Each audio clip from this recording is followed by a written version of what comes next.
दोस्तों वो शादीशुदा था, 2 बच्चे थे, बीवी थी, लेकिन फिर भी रास्ते में जा रही स्कूल को पढ़ने वाली बच्ची को वो रोज़ छेड़ता और कभी कुछ कहता, कभी कुछ कहता। और एक दिन हद तो तब हो गई जब उसने उस लड़की को गुलाब का फूल थमाया और आई लव यू बोल दिया। दोस्तों जैसे ही वो आई लव यू बोलता है उस लड़की को, तभी कुछ समय बाद ही उसका कत्ल हो जाता है। और कत्ल भी इतनी बेरहमी से होता है कि जो भी इस दर्दनाक के बारे में सुनता, सबके पैरों के तले से ज़मीन खिसक जाती, सब सोचने और समझने के लिए मजबूर हो जाते कि आखिर ऐसा कोई कैसे कर सकता है। और दोस्तों जब उसके लाश के टुकड़े-टुकड़े जब उसने कर दिए, तो उसकी जो मिलता है, पुलिस को जो मिलता है, वो सिर्फ़ और सिर्फ़ उँगलियाँ मिलती हैं। तो दोस्तों जानते हैं आज की इस कहानी के माध्यम से कि उस व्यक्ति ने उस लड़की को आई लव यू क्यों बोला और फिर शादीशुदा होते हुए भी वो उस अपनी बेटी के समान उस लड़की को क्यों परेशान करता था। तो दोस्तों चलते हैं आज की इस वीडियो के माध्यम से जानते हैं कि वो व्यक्ति क्यों आई लव यू बोलता था और उसके साथ वो क्या घटना घटी। तो दोस्तों अगर आप मेरे चैनल पर पहली बार हैं, इस चैनल को सब्सक्राइब करें, वीडियो को लाइक करें, शेयर करें, कमेंट करें और बेल आइकन ज़रूर दबाएँ, जिससे कि मेरी आने वाली हर एक वीडियो आप तक पहुँच सके और आप क्राइम से रूबरू हो सकें। दोस्तों आपका एक सब्सक्राइब करने से मेरा हौसला बढ़ता है, आपके एक कमेंट से, एक लाइक से मेरा हौसला बढ़ता है और मैं आपके लिए हर दिन, हर रोज़ वीडियो लाता हूँ। आपके लिए रोज़ मेहनत करता हूँ। तो दोस्तों चलते हैं आज की इस घटना के माध्यम से जानते हैं कि उसमें क्या हुआ। नमस्कार दोस्तों, मैं अनुज आज आपके लिए जो कहानी लेकर आया हूँ, यह है हैदराबाद के तेलंगाना के नारखेड़ा थाने की। दोस्तों एक महिला अपने बच्चों के साथ थाने में आती है और रोते-रोते थानेदार साहब से कहती है कि साहब मेरे 2 बच्चे हैं और मेरे पति 2 दिन से घर पर वापस नहीं आए हैं। वो काम के लिए गए थे, लेकिन अपने बीवी और बच्चों के लिए वो इतना प्यार करते थे कि समय से ही अपने घर आ जाते।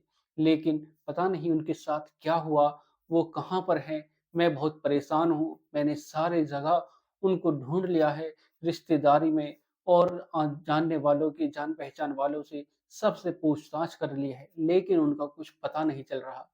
साहब मैं 2 दिन से मेरे बच्चों ने खाना भी नहीं खाया है, क्योंकि वो रोज़ पैसा कमा के लाते और घर परिवार को उनके जो पैसे लाते, उन्हीं से खाना मिलता। दोस्तों, जब वो महिला थानेदार साहब को रो-रो कर अपना हाल बताती है, तो थानेदार साहब उसकी एप्लीकेशन लेते हैं और फिर लग जाते हैं उस व्यक्ति की ढूँढ ढूँढने में लग जाते हैं और उस व्यक्ति का नाम होता है दोस्तों दशरथ, जिसकी उम्र होती है 35 साल। दोस्तों जब उसकी पत्नी थानेदार साहब को सारा वाक़या बताती है कि वो कब से नहीं आए हैं और पता नहीं कहाँ चले गए हैं, वो महिला कहती है कि साहब मुझे ऐसा क्यों लग रहा है कि उनके साथ कुछ गलत हुआ है। दोस्तों जब थानेदार साहब अपनी टीम के साथ उनके खोज में निकलते हैं, जाँच-पड़ताल में निकलते हैं, तभी जो दशरथ है, उसकी कॉल डिटेल खंगाली जाती हैं कि उसकी लास्ट लोकेशन कहाँ थी,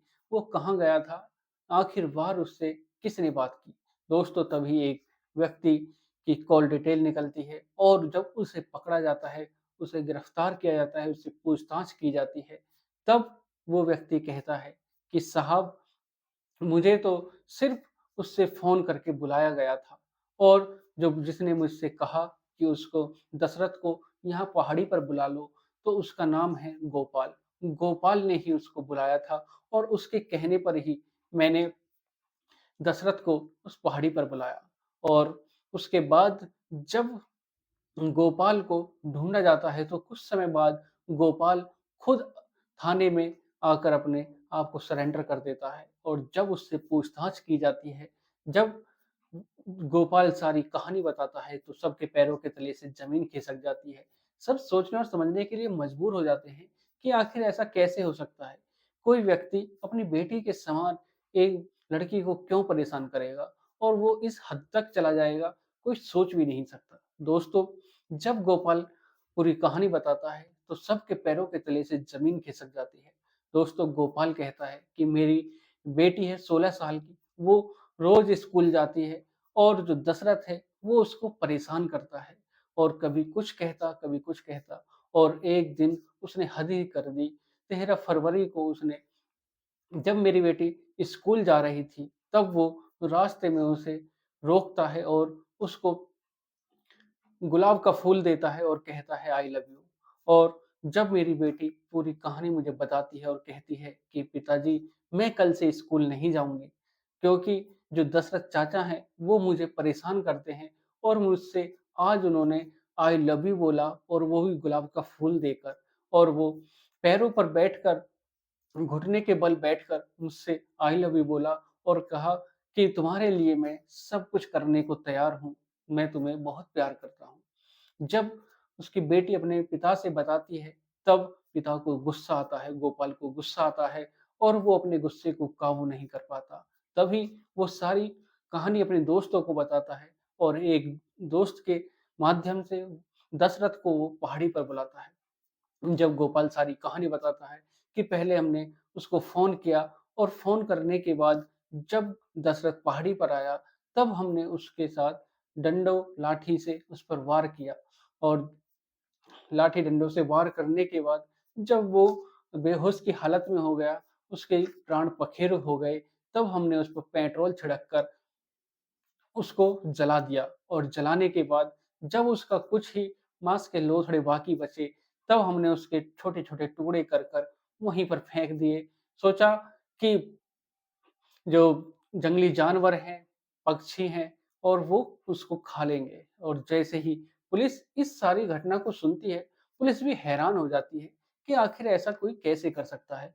दोस्तों जब थानेदार साहब सारी घटना सुनते हैं, तब ए एक पुलिस की टीम वहाँ पर भेजी जाती है, पहाड़ी पर भेजी जाती है और जब उसको वहाँ पर पहुँचने के बाद तलाश की जाती है कि उसकी बॉडी की, तब वहाँ पर कुछ नहीं मिलता सिवाय उसकी अंगुली मिलती है और उँगली और कुछ हड्डियाँ मिलती हैं। दोस्तों सारे जो मिलता है वहाँ पर उसको पोस्टमार्टम के लिए भेज दिया जाता है और गोपाल को और गोपाल के साथियों को भी जेल भेज दिया जाता है। तो दोस्तों गोपाल ने अपने जो क्रोध था उसको कंट्रोल ना करके उसने तुरंत ही फैसला ले लिया और जो दशरथ है उसको मौत के घाट उतार दिया।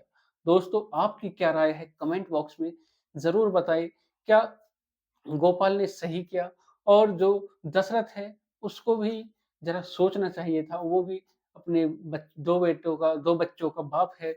उसने भी यह सब ना सोचकर उस बेटी को, उस लड़की को परेशान किया।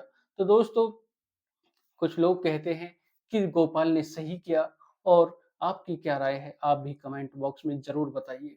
दोस्तों, आज की जो कहानी है इसको सुनाने का उद्देश्य किसी को परेशान करना नहीं, किसी का दिल दुखाना नहीं, बल्कि आपको जागरूक करना है, सचेत करना है, सावधान करना है। दोस्तों, सुरक्षित रहें, सावधान रहें। दोस्तों जो आपका गुस्सा है उसको भी ज़रा सँभाल कर रखना चाहिए। क्रोध में आकर कुछ ऐसा कदम ना उठा लें कि जिससे अपना भी घर बर्बाद हो और दूसरे का घर बर्बाद हो। दोस्तों, गोपाल पुलिस का सहारा भी ले सकता था और पुलिस उस पर जो भी कार्रवाई करती उसके तरीके से ही पुलिस अपने तरीके से उस पे कार्रवाई करती और शायद दशरथ को जो उसको सबक सिखाना था उसको भी सीख जाता और दशरथ का भी परिवार सही रहता और गोपाल का भी। जो गोपाल ने कदम उठाया, गोपाल को भी जेल जाना पड़ा और जो उसके साथी हैं, उनको भी जेल जाना पड़ा। तो दोस्तों, कभी-कभी इंसान क्रोध में आकर कुछ ऐसे कदम उठा लेता है, जिससे कि उसका भी घर बर्बाद हो जाता है और दूसरे वाले का भी घर बर्बाद हो जाता है। तो दोस्तों, आज की जो कहानी है, आपको कैसी लगी? इससे आपको जो सीख मिलती है, सिर्फ़ यही मिलती है कि अपने जो गुस्सा है, अपना क्रोध है, उसको बस में रखना चाहिए, कंट्रोल में रखना चाहिए। क्रोध में आकर कोई भी ऐसा गलत काम नहीं करना चाहिए, जिससे कि तुम्हारा भी घर बर्बाद हो और दूसरे वाले का भी घर बर्बाद हो। तो दोस्तों, मिलते हैं एक और घटना के साथ। अगर आप मेरे चैनल पर नए हैं, चैनल को सब्सक्राइब करें, वीडियो को लाइक करें, शेयर करें, कमेंट करें और बेल आइकन ज़रूर दबाएँ, जिससे कि मेरे आने वाली हर एक वीडियो आप तक पहुँच सके और आप इसी प्रकार हर दिन, हर रोज़ क्राइम से रूबरू हो सकें। तो दोस्तों, आपके एक सब्सक्राइब से मेरा हौसला बढ़ता है, आपके एक कमेंट से मेरा हौसला बढ़ता है और मैं आपके लिए हर दिन, हर रोज़ इसी प्रकार मेहनत करता हूँ। तो दोस्तों, अगर आप पहली बार हैं चैनल पर, चैनल को सब्सक्राइब करना ना भूलें। दोस्तों, आपसे हाथ जोड़कर विनती है कि अगर आप मेरे चैनल पर पहली बार हैं, चैनल को सब्सक्राइब ज़रूर करें और कमेंट बॉक्स में अपनी राय ज़रूर दें। तो दोस्तों, मिलते हैं एक और सच्ची घटना के साथ। नमस्कार, जय श्री श्याम।